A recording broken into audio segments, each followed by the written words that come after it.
The Jets they've taken all 4 points in a Florida sweep, defeating both the Tampa Bay Lightning and Florida Panthers. You really couldn't ask for a better week of road games, especially after the Thanksgiving holiday. We'll dive into how the Jets dismantled the Panthers on tonight's episode of Locked On Winnipeg Jets. You're Locked On the Hockey Jets, your daily podcast on the Winnipeg Jets. Part of the Locked On Podcast Network, your team every day.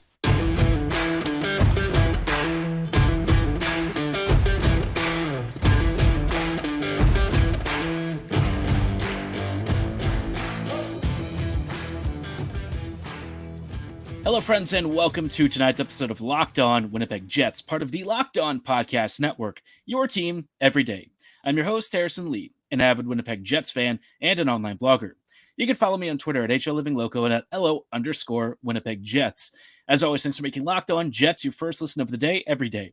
If you like what you're hearing, be sure to like, follow, and subscribe on all of your favorite podcasting platforms and YouTube. Of course, staying up to date on the latest episodes is always great, but more than anything, when you subscribe, like, or follow, we just love and appreciate your support. Tonight's episode is brought to you by Game Time. Download the Game Time app and create an account, and be sure to use promo code LOCKEDONNHL when you do for $20 off your first ticket purchase. Stay tuned to hear more about how Game Time can save you time and money on your next set of tickets. Now, like I said, obviously, Winnipeg played a really, really big game. And, after taking on the Tampa Bay Lightning and coming out pretty narrowly with a big overtime victory, thanks to an Adam Lowry chance off of a Nemesnikov feed, you thought, well, how could the Jets possibly get any more exciting than that? Let me tell you, though, coming into the Florida Panthers game and, having not only Rick Bowness back behind the bench, which was amazing. We'll talk about that in a little bit, but also the news that Gabriel Velarde is now in a contact practice jersey. The vibes for the Jets were impossibly high, and riding a 4-game winning streak, adding a 5th would just be the absolute icing on the cake, not only against the Florida Panthers, but also Paul Maurice and the former Calgary Flames like Matthew Tkachuk, who we have a bit of a history with. And make no mistake, the Panthers this year are a really tough team. Honestly, like I said at the start of this road trip, I would have been thrilled if the Jets got 2 out of 4 points. But potentially coming away with 3 or 4 would have been outstanding. And even if the Jets didn't play well in one of the games, I would have been very fine with Hellebuyck having to steal a game because, that's just a nice luxury you have. Even when you're struggling at 5v5, Helly can come in, put up a big performance, and wait for the team to kind of catch back up. This game against the Panthers, though, wasn't really that situation. The Jets were full value for this game. They were really good. And really, you only saw a couple of moments where the Panthers really threatened. There were some power plays and a couple of defensive lapses here and there where maybe the Jets struggled to clear the puck out of the zone for a couple of minutes or maybe made a couple of bad outlet passes.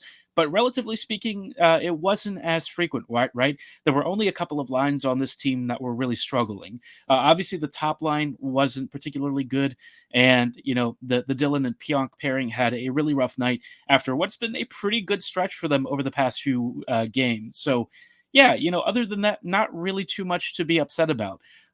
Really impressed with the effort overall. This was a really big road performance and kind of a big boy put on the pants kind of game for the Jets. There was a lot of scrapping. There was a fight with Dillon and Sam Reinhart, which is a matchup I don't think I'd ever expect to see.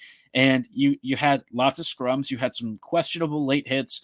Mark Scheifele kind of got mauled and bullied around for much of the evening, and yet still bounced back up, ready to drop the gloves with just about anyone if he felt, ready for the fight. So it was a feisty affair. It was very fun.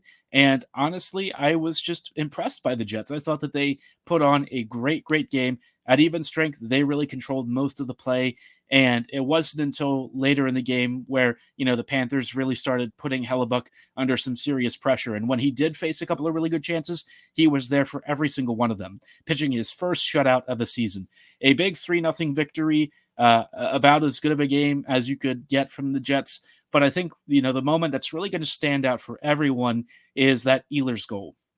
Started off with a nice outlet pass that turned into a great feed from Perfetti, almost a little bit behind Ehlers, but, knowing Nick, he's so good at adjusting mid-stride and in-flight, and lean back, collects the puck, and then nutmegged a defender for a beautiful, stunning, like, oh my word kind of goal that leaves you speechless. It's one of the best goals of the season, and I dare you to find a better one. You probably won't.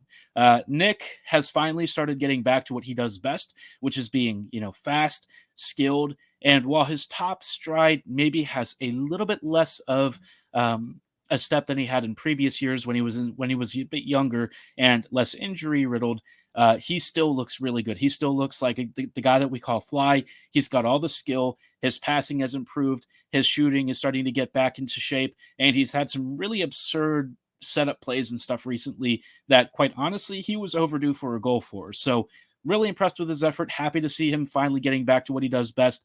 And overall, just a really positive performance, right? Other guys that I think really deserve to be shouted out, that third line with Lowry, Niederreiter, and Appleton was dominant. Honestly, the best line on the night. Niederreiter cashed in a chaos goal, which is exactly what you want out of him. Appleton also almost collected a beautiful assist on a lofted pass that Niederreiter almost batted past Bobrovsky. Lowry, for himself, had a nice shorthanded goal off of a good, 4v6 effort. So, yeah, just positive vibes all around. I think this is the kind of game that really showcases why a lot of us are starting to latch on to the Jets as a real deep playoff threat. Obviously, this team has a couple of gaps that they need to fill before they can get super excited about like cup contention discussions. But in terms of like getting through the West, right, the Jets are very much in a good spot to be a competitive threat. And I think what really puts all of this into context is when you think about the fact that the Jets are 12-5-2, and they were without Bowness for most of it. They were without Velarde for almost all of it. Heinola has missed every game. And obviously Hellebuyck hasn't exactly been his best until the last 4 to 5 games.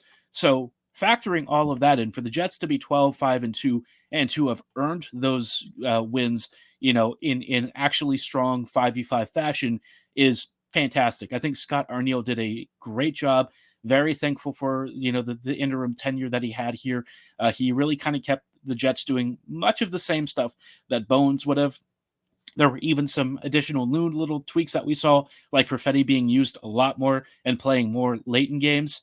Overall, I mean, when we're talking about vibes wins and how the team is feeling right now, this is probably the most positive I think anyone has been about the Jets since 2017-2018. I'm telling you, this team is only a few pieces away from cooking something really special. And a couple of those pieces are going to be coming back from injury internally very soon. Velarde, perhaps, as soon as this weekend. So let's get excited, because I think this game coming up against the Nashville Predators should be explosive. Before we talk about that game, though, I want to talk about Bones' return and what it will mean for the Jets, and how this is a really positive sign and something that I think the Jets can really rally around, especially with, all the stuff going on around right now and some of the craziness happening in the world. This is, a really good story that's starting to build with the Jets. We'll talk about Bowness and his return to the bench in just a little bit. Before we go any further, though, I did want to shout out our friends and partners at BetterHelp, as I think, for me, is really important to talk about. Obviously, the show is sponsored by BetterHelp, and for those of you who don't know what I'm talking about, I'm really talking about therapy. Right now, especially during the holidays, I know for a lot of you, not all of you, but a lot of you might be facing some really difficult times, right? I know personally, I'm going through some stuff right now that's difficult, right? And everyone faces challenges, but you don't have to do it alone. And, sometimes it can be hard to open up, right? Especially with strangers. It's something where you feel you want to bottle it inside, but it's not healthy for you. And sometimes it can really hold you back from being your best self. So, I think this is more than any other time of the year. The holidays are a really good time to connect with somebody. And, while I haven't personally used a therapist, a lot of my friends have. They have consistently talked about how it's really helped them through some very difficult challenges. They can, rely and have a shoulder to lean on, right? Doesn't have to be somebody that they know, but somebody who's just willing to listen and kind of talk them through stuff it can be a life-changing experience. And even if it's just reducing a little bit of stress here and there and helping you get through your day, that can make all of the difference. So if you're thinking of starting therapy, give BetterHelp a try. It's entirely online, designed to be convenient, flexible, and suited to your schedule. Just fill out a brief questionnaire to get matched with a licensed therapist and switch therapists anytime for no additional charge if you're not feeling it's working out. Find your bright spot this season with BetterHelp. Visit betterhelp.com/lockedonnhl today to get 10% off your first month. That's BetterHelp, HELP.com/lockedonnhl. Hello, friends, and welcome back to this episode of Locked On Winnipeg Jets, part of the Locked On Podcast Network, your team every day. Everydayers, thank you so much for joining us in tonight's episode as we are talking about, obviously, an emotional win in Florida, a big 3-0 shutout win against the Florida Panthers, and it wasn't just Hellebuyck standing on his head. The Jets were just full value in a big win for Rick Bowness's first game back since his wife Judy had a seizure. So, an amazing story, one that I think a lot of us felt very happy to see him behind the bench again. I think a lot of us were wondering if he actually would coach again this year. And I want to spend a few minutes talking about how thankful it is that, he's back and everything is kind of settling back into a schedule of normalcy. Before we do that, though, I just wanted to talk a little bit about a big thing that Locked On is doing right now that I think you would probably want to check in on. Locked On has launched the first ever national sports 24/7 streaming channel on YouTube. Locked On Sports Today is here for you 24/7, covering the top sports stories of the day with our local experts from Locked On and our national shows covering every league. Go to Locked On Sports Today on YouTube and subscribe to the first ever national sports 24/7 streaming channel. Now, getting back to, of course, the important stuff with the Jets, Rick, it's been a trying year. And as somebody who has had family members who have had stuff similar to seizures and strokes and different things like that, unfortunately, I know firsthand how debilitating it can be, how hard it can be on families. And so in a lot of ways, when, Rick was giving his pregame interview and getting choked up, I honestly got a bit teary-eyed. I've gone through similar stuff like that. And so for him to be able to return to the bench and feel comfortable enough that, his wife was receiving the right care and being able to stay with family, it's a really amazing thing. And especially, right now during the holidays, I know how stressful that can be. We were just talking about it with BetterHelp, but, just generally speaking, right, this is a time when you want to be with your family, when you want to have that togetherness. And in some ways, having Bones back behind the bench, they were talking about in the game. I think Sawyer was talking about how right now the vibe of the team is that it's a big family. And I know that the Jets have tried to sell the angle of like a really tight locker room, but in general, I think that's very true with this group in particular. I think since, the change in leadership and stuff and some of the roster changes, this is a very tight-knit team. They're very battle-tested. They seem to regard each other very closely. There's a strong familial fabric. And so for one of the heads of that fabric to be able to return and rejoin his position, it was just, it was really good to see. I think for this Jets team, they've gone through some difficult stuff over the past few years. Josh's dad passing away was awful. And I just don't even know what, I can't begin to imagine how that feels. And, he's had to shoulder a lot of responsibility, becoming now one of Winnipeg's top defenders. And, over the past couple of years, to see him grow and really change into that has been amazing. And now Neil Pionk losing his friend and Adam Johnson, and how he has really been able to still do what he wants to do on the ice. And, kind of keep thinking about Adam and keep him in his memory. This team is just, it's an easy team to root for. And I think having that tight-knit relationship and stuff, it really makes me feel like this group in particular is on the track to something special. I don't know if, any other team out there right now is going through as many hardships as the Jets have had to deal with the past couple of years. Some teams certainly have faced significant loss. But for the Jets, right, I think they're going to come out stronger on the end of this. And it's nice to feel like this team, really cares about each other, that they're really connected. And I hope that the fan base kind of latches back on. I know the past couple of years have not exactly been great between the fan base and the team. I know the relationship has kind of frayed and deteriorated. Sometimes the team has maybe done some media campaigns and stuff that have been a little bit eyebrow raising, but I feel like this year, this could be the season that pulls people back in. I know they've got me hook, line, and sinker. They've made a believer out of me, and I hope that they start to make a believer out of other fans because, I know that I see the attendance figures. I see them being reported after every game. I know folks are, kind of tired of the Jets and of what they've not accomplished over the last several years. But I feel like with all the stuff that they've been going through and the fact that they continue to day in and day out really fight for the badge and put it all out there, I just hope that it ends in something positive and that they can come away with a really good experience this year and good memories. And, nothing would be better at the end of the season than, for a clean bill of health for Judy, for the Johnson family to really, feel the love and support from everyone else out there. And, for the Jets to really come out of this a stronger, better team. I feel like this year the locker room is super tight. And it definitely shows. There's a lot of connection. Guys seem to be at ease. The body language is positive. Guys are sticking up for each other left and right. I mean, this feels like a special season. So regardless of how it ends, I am really starting to like seeing the connections and things that have reforged, and having Bones back. Just it feels like a piece of the puzzle that was missing is finally returning. So let me know how you feel about everything about this season. Are you looking forward to seeing how it unravels and what's left to unfold? Drop your thoughts on the season so far in the comments below or at my social medias at HLLivingLoco and at LO_Winnipeg Jets. In just a little bit, though, obviously the season is still progressing, and the Jets have a huge test coming up on the road in Nashville, a team that nobody really expected to start rolling, but they have won like 3 or 4 games straight, and they're going to be a really, really tough out this weekend. We'll talk about how the Jets can prepare for them and what to expect in just a little bit. Before we go any further, though, I did want to shout out our friends and partners at Game Time. A lot of you have probably bought plenty of concert or sporting event tickets over your lifespan, and you know that it's expensive, right? Getting tickets to your favorite game, even hockey games, it's not cheap. And Game Time totally knows what you go through. Hidden fees, surprise service charges, all that junk really sucks.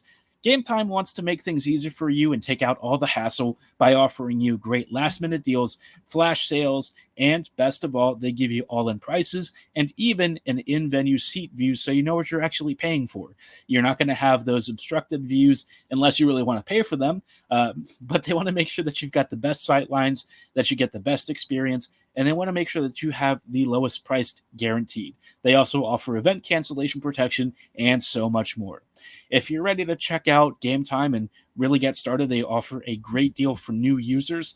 Take the guesswork of buying out of tickets and download the Game Time app right now, where you can create an account and use promo code LOCKEDONNHL for $20 off your first purchase. Terms apply. Again, create an account and redeem code LOCKEDONNHL for $20 off your first purchase. Download Game Time today. Last minute tickets, lowest price guaranteed. Hello, friends, and welcome back to these closing thoughts on tonight's episode of Locked On Winnipeg Jets, part of the Locked On Podcast Network, your team every day. Everydayers, thank you for rejoining us on this episode as we talk about the Jets taking on the Nashville Predators on Sunday. Obviously, the Preds are an interesting team, right? They're 9-10-0, so obviously not exactly a team that I think a lot of folks were scared of, right? The Jets have already beaten them at home. And Nashville's recent record this season at first didn't look so good. Past 4 to 5 games, though, the Preds are perhaps starting to cook. And I think for the Jets, that's a little bit concerning. The Preds are always an annoying team to play against. And, they play some low-event hockey in previous years. They can be a defensive juggernaut. And even when they're not, Jussi Saros in net has been at times a bit of a brick wall. But over the last 4 games, the Nashville Preds are on a 4-game winning streak. They beat the Blackhawks 4-2, the Avs 4-3. They beat the Flames 4-2. And now they've beaten the Blues 8-3. Now, you're going to say only one of those teams was one the Jets are particularly nervous about in Colorado, right? Winnipeg has beaten most of those other squads. And like, I don't think anyone's too worried about the Hawks long term, but the Jets, I really don't think that they can sleep on this Preds team. A couple of big performers have started to really step up. Luke Evangelista, one of the young players for this team, is really starting to find his pacing and stuff. You've got Philip Forsberg still doing his thing.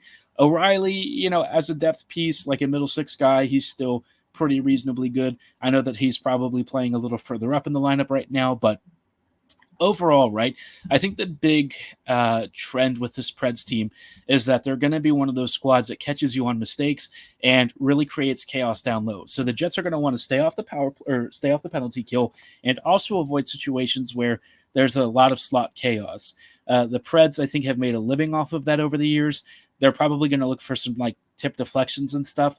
And I think that they have some underrated skill. Right now, I do think that they're maybe punching a little bit above their weight, and they're also not playing too many teams that have been particularly good. Out of the recent squads that they've played, the Jets team, this Jets squad, by far will be one of the best that they've faced this year. And Winnipeg, again, has already beaten them once, right? So am I particularly nervous? Not necessarily. I think the Jets have a really good opportunity to remind people of why the Jets for me, are just about at the top of the Central. They are at least the second best team, and once the special teams and goaltending start to, really turn around for good for the season, they're going to be right there with Dallas. We've already seen the Jets really exchange punches with Stars, just about dead even. But if Winnipeg, again, continues to round in form and get healthy, this team is going to be the class of the Central and really one of the best teams in the West. I know the West this year is not super great. You've got like Vegas, LA is pretty darn good. The Stars are good and the Jets are good. The Avs are a little bit, up and down. But other than that, right, how many other teams could you really say are serious threats in the postseason? Probably not many. Winnipeg is one of the big ones in the Western Conference. And I think, the more that we see from this Jets team, the more I feel, confident in games against really tough opponents like the Preds. I think this Nashville team is going to probably need at least 4 goals to beat over this weekend. I think it's going to be a hard fought, close game. But I do think the Jets have a really good opportunity to get, both points, or at least a point. If they get a point out of this game, that's amazing. Like they've gotten points out of 13 of their last 14 games or something. I mean, it's ridiculous how good this team is. And really the fact that no one's talking about them is interesting, right? The Jets are still very much flying under the radar, but I don't think that's going to be the case for much longer. And if they come in and really embarrass Nashville, all I'm saying is I think the Jets have something special cooking, and I can't wait to see what they do. And then, of course, they welcome the Stars in on Tuesday, so it'd be really nice if the Jets can kind of head into the Dallas game with a big smile and positive vibes so that they can potentially win that game too and put on a good home show. But let me know your predictions of the score in the comments below or at my social medias at HLivingLoco and at LO_Winnipeg Jets. For tonight's show, though, that is going to be all the time that we have. Thanks so much for making Locked On Jets your first listen of the day, every day. We'll be back here on Monday for more hockey coverage, so be sure to rejoin and check in to see how the Jets did against the Preds. And as always, thanks for listening. Have a great night, and go Jets go.